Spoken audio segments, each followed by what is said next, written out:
Oke, terima kasih sedulur-sedulur KB dimanapun Anda berada, bersama di sini sudah hadir Jaya Survei yang siap menghibur sore hari Anda, malam hari Anda, ataupun pagi hari Anda. Jadi jangan lupa nyalakan rokoknya. Asik. Mana Mas Ilham? Wah iya, ngono kuwi Mas. Jadi ini adalah obrolan tipis-tipis di workshopnya Jaya Survei Indonesia. Di sini tempat bengkel sekaligus tempat untuk penyimpanan yang siap dikeluarkan, artinya ini tempat-tempat barang ready to go. Ada stoknya beberapa yang masih siap dipakai untuk sewa, ada juga ini barang baru masuk kapan nih Mas Ilham? Yang mana ini? GTS ini di depan. Oh baru aja 2 menit yang lalu baru masuk. 2 menit yang lalu Langsung baru bongkar. langsung bongkar. Eksekusi. Ini klien apa piye iki, Ham? Nah ini klien, kendalanya dia itu error 99.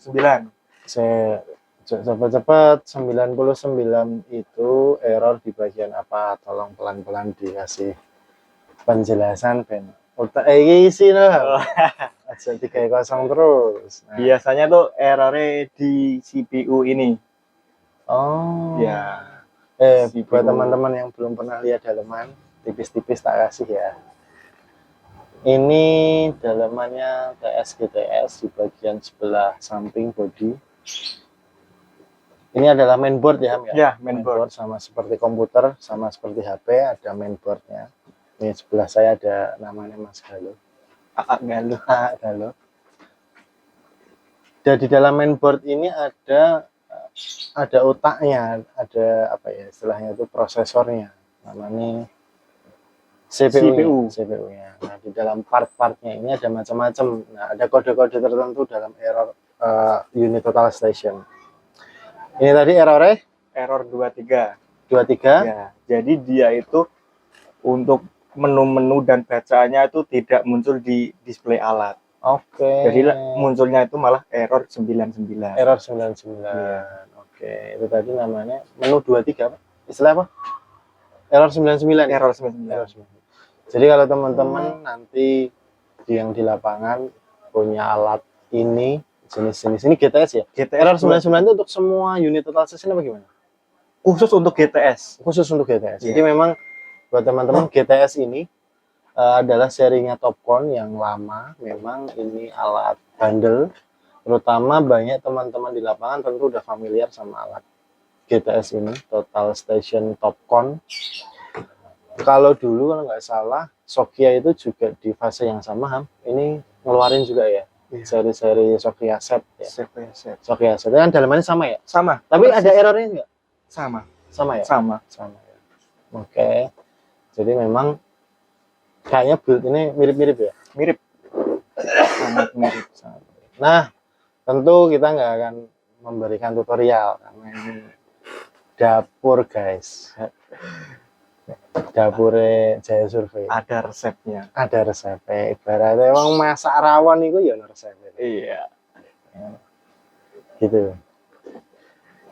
Nah teman-teman, kita lanjut pada obrolan berikutnya. Nah ini kenapa bagian atasnya dibuka? Tadi itu rencana mau ngetes ininya juga. Siapa tahu ini juga berkendala. Ini tuh apa? Ini tuh namanya IC memory. Jadi otak keduanya alat ini. Wis, cok angele apa iku? IC memory. Iya. Jadi ini yang dinamakan EDM itu yang mana? Kalau EDM di bagian sebelah sini, di dalam sini. Oh berarti teropong ini diputar itu atas bawah beda ya? Beda. Oke. Mantap. Nah kan isu-isu dan kita udah bukan isu lagi sih ya, tapi sama-sama tahu kalau EDM itu kan sekalinya rusak mahal ya. Mahal, sangat. Dan itu memang misalnya pun hampir separuh harga alat, ya kan? kurang lebih separuh harga. 80% harga motor Beat baru lah. Beat baru ini berapa sekarang? Ya sekitar 20-an lah. Cuk. Mahal. Jadi gitu loh, Gitu loh. mahal. Oke. Jadi bagian atas ini IC memory. IC memory. IC memory. Nah, IC memory ini tugasnya dia itu nyimpen data atau gimana? Dia itu ngebaca ininya. Ngebaca CPU-nya. Jadi nggak langsung ke sini tapi ke sini dulu. Oh, misalnya ini si alat ini logikanya nembakin pulsa atau sinar laser ya. Iya. Terus di record, di sini kan ada bacaan horizontal, ada vertikal, itu dikonekkan masuk ke sini. Iya. Setelah masuk ke sini baru ke sini. Oke. Rumit lur. Lumayan. Ini sinau ini pirang sasi gue kan. Wah, berat Mas. Aduh. Mati. Menghabiskan 2 gelas kopi pokoknya. 2 gelas kopi. Iya. Tapi Mas Ilham nih info nggak ngerokok loh. Mel ngapain di belakangku Mel? Kamu lewat-lewat aja Mel. Mau ikut obrolan tapi mikrofonnya habis ya Mel. Sekali lagi hati-hati kalau pakai alat tetap dicek kalau error itu ternyata macam-macam. Dulu tak pikir kalau awal-awal kita pakai kan pasti cek kolimasi, cek apa indeks vertikal ya. Itu ternyata part awal untuk memastikan alat itu oke. Tapi begitu di display itu muncul indikator yang lain, ternyata penanganannya lain ya. Penanganannya lain itu maksudnya ke servis. Masuknya ke servis. Siap. Nah, oke. Pertanyaan yang lain, misalnya kita ini lagi di lapangan, lagi di lapangan toh. Terus alat ini kena air, kena hujan, ya. Nah, kena hujan tuh dia akan langsung menyerang mainboard atau enggak? Oh, enggak sih. Selang beberapa jam. Iya. Oke. Nah, ketika di lapangan sebaiknya kita ini melakukan apa ketika tiba-tiba hujannya deras banget dan kita nggak bisa menghindar cepat, artinya nggak bisa menutupi dengan payung atau apapun, itu sebaiknya alternatifnya diapain? Alternatif ya, lepas baju, kantongin itu alatnya. Itu mudah lur. Yang diselamatin paling utama itu alatnya dulu. Oke. Nah, Prisma dan lain-lain aman lah. Aman kalau itu. Yang penting alatnya. Lepas baju, tutup pakai itu bajunya. Oh iya. Mana bajunya baju safety kita anti air ya. Anti air. Karena mantap. Nah, ketika udah terlanjur basah, kan kita bawa pulang. Nek tribah itu biasanya kan ngembun. Nah, ini gimana? Diemin atau gimana sebaiknya? Sebaiknya itu kalau habis kena air tuh jangan langsung ditaruh di dalam box, tapi di luar dulu. Nah, biar dia kering sedikit lah. Oh. Nah, kondisi baterai dicopot atau enggak? Lepas. Nah, itu. Ini nih kalau aku nggak salah nanti diverifikasi sama si Ilham. Kayaknya kalau alat apapun ketika baterai posisinya tercolok atau mencolok apa sih posisinya? Terpasang. Nah, ini. Terpasang itu tetap ada daya mengalir ya? Tetap ada daya mengalir. Nah, tetap bahaya ya, artinya tetap bahaya, maka paling awal adalah dilepas baterainya kayak gini posisinya. Kalau GTS yang di sini ya kayak gini persis, dilepas, habis itu nanti taruh di tempat yang kering, relatif kering, bukan lembab. Jadi biar si airnya itu tujuannya untuk ini hilang airnya, nggak lembab lagi. Nah, biasanya lagi ya, ketika kena hujan dingin, teropong tuh ngembun. Iya nggak? Nah, ini biasanya teman-teman yang sering ke lapangan di lapangan misalnya di tambang di apapun, terus gimana? Nah, ngembun itu solusinya gimana? Kalau ngembun itu solusinya paling ini, dibuka ini aja, nanti ditaruh di tempat yang agak panas, alatnya dijemur, tapi jangan yang terlalu panas pokoknya. Terlalu panas dijeblok. Dijeblok nih larang lho, Nivo juga ada duitnya. Jadi dibuka bagian- ininya, Oke. dibuka Bagian biar depannya lensa dalamnya itu kena sinar. Oh, tujuannya kena sinar Iya. mataharinya. Oke. Siap. Nah, ini basic-basic tips awal. Jadi teman-teman banyak hal di lapangan itu seringkali nggak apa ya, kondisinya itu kan nggak mesti ya. Jadi harus dikasih beberapa tips, kita sharing. Mas Ilham ini udah bongkar alat kayak ya udah cukup banyak. Artinya keluhan-keluhannya itu rata-rata yang mungkin misalnya ada 10 keluhan kayak 5-nya itu sama ya. Sama. Ya. Nah, terus misalnya lagi kalau itu tadi teropong ngembun. Iya. Sama nggak kalau misalnya optical plametnya ngembun? Kalau optical plate di TS ini jarang ngembun. Oh gitu. Iya. Karena dia kan ada di dalam sini. Oh. Jadi untuk air masuk itu jarang. Jauh ya. Jauh. Prosesnya agak Kecuali sulit. triba. Nah, triba itu sangat sensitif untuk ngembunnya. Iya, triba itu paling sering. Iya, paling Kalau sering. jalan dikit gitu. Iya. Nah, kalau misalnya pun ternyata akhirnya ngembun, berarti bawa ke tukang servis. Langsung aja ke sini pokoknya, biar saya yang nangani. Nah, dokter, jangan sekali-sekali ngasih keluhan ke tempat yang tidak tepat. Oke, Seorang hanya sakit, saya survei solusinya. hanya saya survei. Orang sakit ya jangan ke dukun. Bawalah ke rumah sakit. Ini rumah sakitnya orang-orang survei itu ya di Jaya Survei salah satunya. Tapi pastikan di tempat yang tepat. Oke. Terus lagi beberapa kejadian terakhir yang terutama di circle kami, Iya. di bisnis kami juga melayani persewaan. Itu ada kondisi klien ini apa ya istilahnya itu kelalaian kerja. Nah, ini misalnya kita ini mau pakai alat. Ini soalnya kejadiannya ada yang sampai jadi kerupuk. Jadi itu menurutku paling serem, paling ekstrim hari ini itu selain mungkin barangnya hilang, tapi ada yang jadi kerupuk, betul-betul apa ya istilahnya itu rusak berat. Nah, buat teman-teman misalnya dia mau ke lapangan, itu hal-hal apa aja yang perlu diperhatikan untuk sebelum dia ngukur. Ya. Nah, itu apa kira-kira tips dari teknisi andalan kita apa nih? Paling utama itu cek dulu kondisi alat. Yang paling utama jangan lupa dicek isi baterainya. Itu yang paling utama sebelum ke lapangan.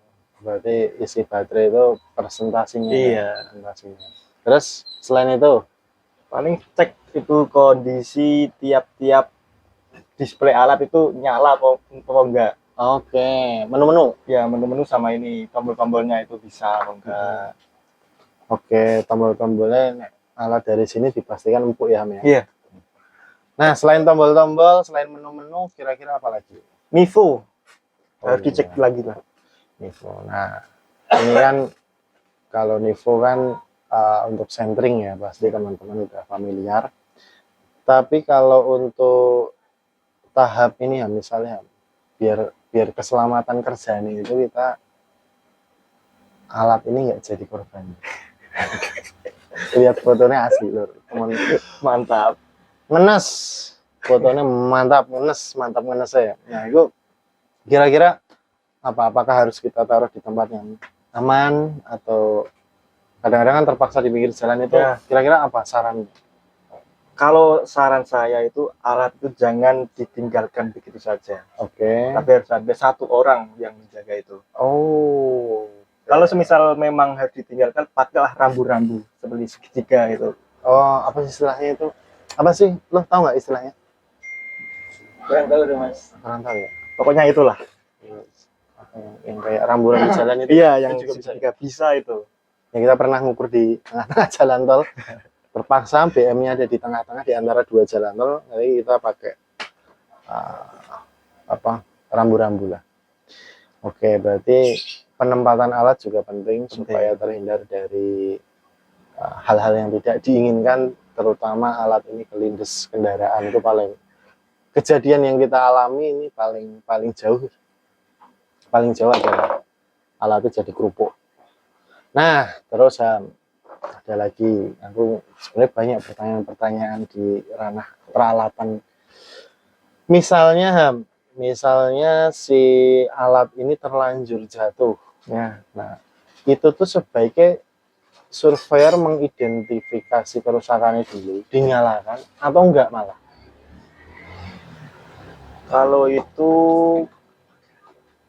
Kalau misal dia nggak tahu, biarin itu alatnya itu kayak gitu dulu, biar yang ahli yang turun. Oke, berarti jangan sampai, kadang-kadang takutnya kan konslet kalau dinyalakan Ya, malah tambah rusak malah nanti. tambah rusak kemana-mana. Nah, ini yang kita khawatirkan, alatnya ini akan.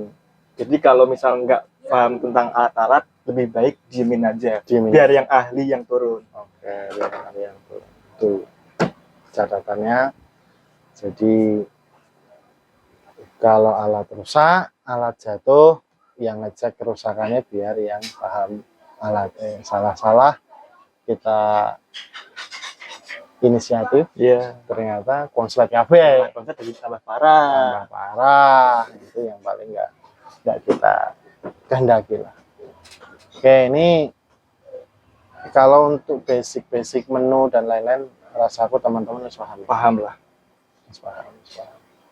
Nah, misal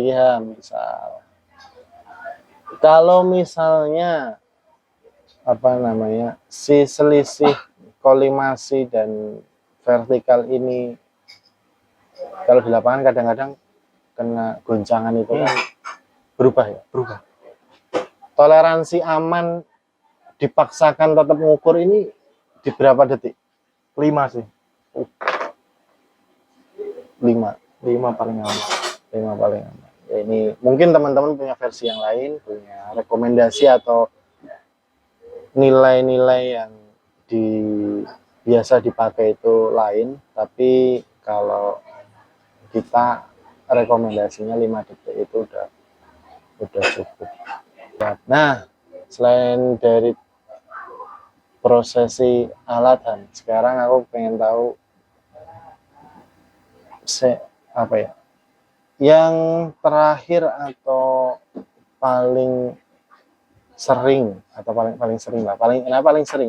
kamu kerjakan akhir-akhir ini tuh TS ini rusaknya di apa? Paling sering ya itu di bagian penguncinya ini. Biasanya dia nggak bisa ngelok. Oh, ini paling sering ya? Paling sering di alat GTS kayak gini. Oh, paling sering di alat GTS. Pengunci horizontal ini nggak bisa terkunci. Selain pengunci horizontal, paling sering kamu temui EDM. Itu udah paling ya. Nah, pertanyaan klasik EDM tuh bisa diservis nggak? Sebenarnya itu bisa, tapi untuk resiko untuk rusak kembali lebih besar. Artinya memang harus diganti. Lebih baiknya diganti untuk umur panjang. Iya. Iya. Untuk pemakaian yang lebih panjang yang mending ganti ya. Iya, mending ganti. Gitu. Nah, kalau si alat ini misalnya di lapangan tiba-tiba penguncinya loss, kita tetap nggak bisa menggunakannya. Iya. Artinya kan nggak bisa ngelok, apalagi ini buat ngukur poligon ya, nggak bisa ngelok. Berarti harus dikirim ke tukang servis. Tempatnya ya di sini. Jaya masuk lagi. Siap. Nah, selain daripada kondisi unit, misalnya kan ini sebenarnya kan secara spek ini kan ada istilah itu water resist, bukan water resist ya. Pada kondisi hujan yang seperti apa, biasanya air itu udah terlanjur masuk. Misalnya berapa menit anggaplah kena hujan? Oh, biasanya sih kalau hujan deras ya 2 menit lah. Berarti itu udah. Berarti istilahnya nggak water resist ya? Iya. Tapi kalau gerimis-gerimis masih aman. Masih aman ya? Iya. Karena bodi ini banyak sekate. Di sini tuh sangat banyak. Ya, ada karetnya juga. Oh, ada karet Iya. ya. Nih. Oh, ada Jadi karet. selain fungsinya untuk menggabungkan antara tutupnya ini sama bagian ini, Heeh, itu juga menahan air untuk masuk. tapi nggak sepenuhnya menahan. Tidak sepenuhnya Tetap menahan. ada longgarnya. Iya sih, ya rasanya di semua penggunaan apapun ini alat elektronik loh, ini tetap alat elektronik, artinya bukan dia elektronik dan mekanik. Ya kelemahan elektronik selalu pantangannya air. Air. Dibuat water resist itu ketika sekat-sekat ini kan nggak bisa dibuat seminimalisir mungkin air masuk. Tapi kondisi tertentu kalau udah pemakaian karetnya longgar ya Ya. tetap hati-hati, kemungkinan air masuk juga tinggi kan gitu. Siap. Selain horizontal pengunci dan EDM apalagi? Biasanya sih di piringannya dalam sini sih kotor. Oh. Nanti dia akan muncul error 23. Oh, Atau di displaynya? Ya, di displaynya. Di display ini ketika dinyalakan Error 23 atau misuring. misuring. Iya. Misuring itu karena Piringan di dalam sini tuh kotor. kotor. Perlu dibersihkan. Oh, berarti banyak kode-kode ini ya, kode-kode Banyak. error ya? Dan tiap alat beda-beda. Tiap alat beda-beda. Beda-beda. Ya. Penanganannya juga beda-beda penanganannya. Penanganannya juga beda-beda. Beda-beda. Beda merek beda? Beda. Oh. Oke. Ini udah cukup banyak tips-tips atau situasi yang disampaikan Mas Ilham. Tapi mungkin buat yang belum kenal, ini Mas Ilham Arifin. Dia dulu salah satu karyawan termuda di Jaya Survei Indonesia, ada di kantor di Jakarta. Dia dulu sekolahnya di SMK Pemetaan ya? Pemetaan. Di Salatiga. Salatiga. Salatiga. Aslinya so, kita bikin konten bisa jual juga ya. Oke. Iya, ini salah satu karyawan termuda dan sering juga ini terlibat ke lapangan untuk bantuin teman-teman yang ke lapangan, teman-teman di dalam yang pengukuran topografi dan lain-lain. Jadi Mas Ilham ini nggak selain juga benerin paham elektronik, mekanik, optisnya juga, tapi dia ini cukup mengerti fungsi daripada alat-alat yang ada di tempat kita, sehingga beberapa advice ya, apa saran-saran dari Mas Ilham ini rasanya cukup tepat untuk kita pertimbangkan, kita gunakan juga. Nah, jadi jangan lupa jaga keselamatan alat, karena sekali ini terjadi kerusakan, apalagi di bagian vital tadi kayak EDM, apalagi yang paling mahal itu kalau bodinya remuk ya. Iya, body remuk ini agak susah untuk ditangani. Ya mungkin bisa, tapi cari body sejenis yang udah nggak kepake ya, mungkin ya. Kanibal ya sifatnya. Ya kurang lebih gitu teman-teman. Ini obrolan singkat sore-sore di workshop Jaya Survei. Semoga kita bisa lanjut pada obrolan-obrolan berikutnya, obrolan-obrolan santai sama Mas Ilham atau sama teman-temannya.